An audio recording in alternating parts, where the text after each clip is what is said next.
হ্যাঁ, বর্ষাকাল, খিদেও খুব লাগছে। না, তখন কিছু একটা খেয়ে আসি।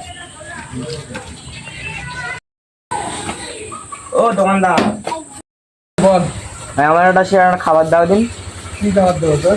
আমার একটা কালাও দোকানে এসে বন্ধু বেলায় সাইজ নষ্ট হয়ে যাবে না তো? খাবার নিবি বল।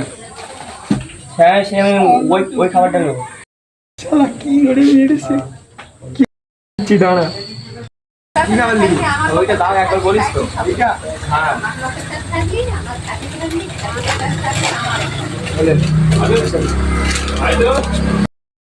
এ শোন শোন শোন শোন, এদিকে এদিকে এদিকে পয়সা দেয়া।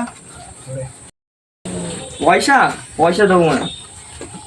এই কালা শোন শোন, আমার কালো কালা বলা, দাঁড়া ব্যবস্থা করছিস। আমার কি বলিস না? তুই খা। শালা আবার মেরেছে, খাবার খাবারও নেওয়া না, পয়সাও দিল না, আবার আমার মায়ের